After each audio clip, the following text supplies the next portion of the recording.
Minority के सर्वस्वाई बोलूंगी, advocate Jalaluddin साहब, और आप तमाम मेरे आजीज मोअज़्ज़िज़ भाई लोग। मैं शामिल हूँ माइनॉरिटी में पहले से ही माइनॉरिटी महिलाओं के लिए भी काम करती हूँ, माइनॉरिटी के लिए भी काम करती हूँ। लेकिन आज काफी इज्जत अफजाई हमारे सम्माननीय जलालुद्दीन साहब ने हमको दी कि आप ऑल इंडिया पे आकर के काम कीजिए। इसकी मुझे खुशी है और इसका मैं शुक्रिया अदा करती हूँ आपसे।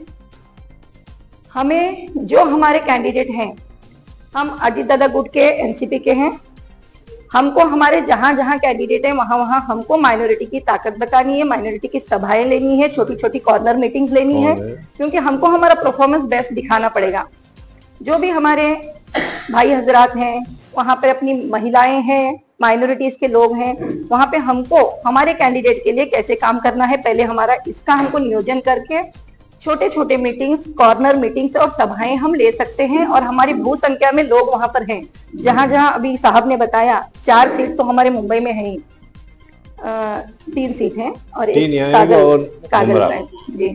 मुंब्रा का तो है ही है, अल्हम्दुलिल्लाह मुंब्रा में भी बहुत लोग हैं अल्हम्दुलिल्लाह। नजीब मुल्ला साहब के यहाँ पर, और बैंड्रा ईस्ट में भी हैं और गोंडी में भी हैं, आई थिंक, जहाँ पे नवाब मलिक साहब और सना मलिक साहब मैडम है। तो हम हमारी पूरी कोशिश करके किस तरीके से हम नियोजन करके बैठ करके एक साथ में 500,000 लोगों की सभा लगा सकते हैं साहब। ये हमारी मतलब अल्हम्दुलिल्लाह टीम काफी अच्छी है। उसके साथ में सारे हमारी टीम्स मिलकर के कहाँ, बिकॉज हमारे पास कितने दिन बचे हैं अभी, मेरे ख्याल में ज्यादा दिन नहीं बचे हैं, 14 दिन या 13 दिन, अगर हम 18 तारीख तक पकड़े तो। हाँ। तो उस 18 दिन में हम कितनी सभाएं लगा सकते हैं? 14 दिन पकड़ के मॉर्निंग में कितना जी, मॉर्निंग में, दोपहर में, जो भी टाइम सेटअप सर जैसे बताएंगे वैसे हम लोग कर सकते हैं। और बड़ी बड़ी अच्छी अच्छी सभाएं लगाएंगे, बड़े बड़े अच्छे अच्छे पैमाने पे लोगों को जब ज्यादा तादाद में मंगाए। माइनॉरिटी दिखनी चाहिए, हमारी माइनॉरिटी हम लोग दिखाते नहीं है। दादा वाहिद इंसान है जो सेक्युलरिज्म पे बिलीव करते हैं, सेक्युलरिज्म के लिए बात करते हैं और जाति पात नहीं देखते हैं और उनके लिए बोलते हैं। और जहां जहां हमारे माइनॉरिटीज के मसले मसाइल आते हैं वहां पे दादा वाहिद इंसान है। अजीत दादा पवार फोन करते हैं, कॉल करते हैं, नहीं देखते बिल्कुल भी जाति धर्म और मेरे पार्टी का है या नहीं, ये तक नहीं देखते। बल्कि कभी कुछ आ गया, कुछ वैसे मसाइल, तो फौरन फोन लगा करके मामला सॉल्व करने की उनकी पहले से ही आदत है। तो इंशाल्लाह ताला इस बात को हम प्रचार प्रसार में ज्यादा से ज्यादा बोलेंगे और कोशिश करेंगे, जितनी हमारी मेहनत है उतनी इंशाल्लाह ताला उससे ज्यादा कोशिश करेंगे इंशाल्लाह ताला। जी शुक्रिया। हाँ चलिए, बीजेपी को जवाब देने का या इन लोगों का जो सवाल है उसको अब आप लोगों को अगर कहीं कुछ लगता हो तो बताएं, मेरा ख्याल है काफी होगा। आसलम भाई, आप लोग के पास जो जवाब है वो उनके पास नहीं है। दादा ने जो इंसाफ किए है मुसलमानों के साथ यहाँ पर, वो कोई पार्टी ने नहीं किए। तो अभी जो मैंने बातें की,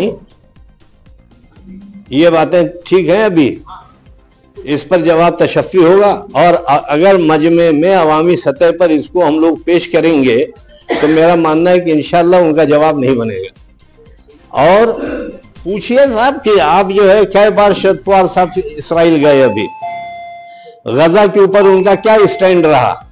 हमारा तो ये रहा कि हमारे यहाँ मोहतरम, हमने जो दिल्ली में अभी जो इजलास किया था पिछले दिनों फिलिस्तीन पर, तो उसमें पता चला कि मेहदी विपुल साहब आयतुल्लाह खामनई के जो नुमाइंदा है वो मौजूद रहे, ईरान का एम्बेसडर था वो मौजूद रहा, टर्की का एम्बेसडर वो मौजूद रहा, वहां जो है साउथ अफ्रीका जिसने जो है कि लोगों ने जो केस किया हुआ international court of justice Hague में इनके खिलाफ क्या कि जेनोसाइड का मुकदमा इन पर चलाया जाए इसराइल पर, उसका एम्बेसडर मौजूद रहा, जाम्बिया का रहा, जिम्बाब्वे का रहा, तकरीबन 9 मुल्कों के सफरा मेरे उस इजलास में मौजूद थे।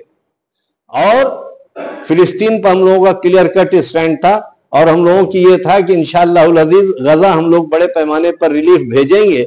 लेकिन उसी वक्त जो है वो सारा वहां पर ईरान के साथ जो टसल हो गया और फिर यहाँ पर जो बमबारी और दूसरी चीजें हुई तो वो रुक गया। लेकिन मैं आप सबके दरमियान इस बात का ऐलान करता हूं कि इंशाअल्लाह थोड़ा सा हालात और बेहतर होंगे तो इलेक्शन के बाद यकीनी तौर पर हालात को एसेस करके गजा में कुछ नहीं तो कम से कम जो है दादा से इस पर गुफ्तगू हुई है कि 500 मकान जो है हम लोग बनाकर देने का काम करेंगे इंशाअल्लाह।